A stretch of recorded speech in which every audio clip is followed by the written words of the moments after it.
السلام عليكم ورحمة الله وبركاته. والانقياد له. قال تعالى: من يطع الرسول فقد أطاع الله، وأقواله وأفعاله حجة شرعية، وسيرته وهديه دين يتدين به، والخلق في قبورهم عنه مسؤولون وبه ممتحنون. أعوذ بالله من الشيطان الرجيم. ومن يطع الله والرسول فأولئك مع الذين أنعم الله عليهم من النبيين والصديقين والشهداء والصالحين، وحسن أولئك رفيقا. ذلك الفضل من الله، وكفى بالله عليما. بارك الله لي ولكم في القرآن العظيم، ونفعني الله وإياكم بما فيه من الآيات والذكر الحكيم. أقول قولي هذا وأستغفر الله لي ولكم ولجميع المسلمين من كل ذنب فاستغفروه، إنه هو الغفور الرحيم.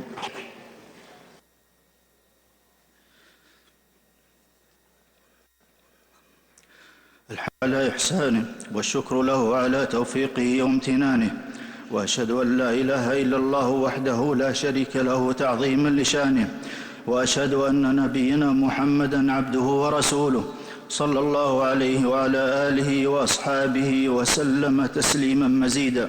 أيها المسلمون، اعتصموا بكتاب الله فإنه حبله المتين، وعظموا سنة نبيكم صلى الله عليه وسلم والزموا ما فيها، ففي ذلك العصمة في الرأي والسلامة في العاقبة.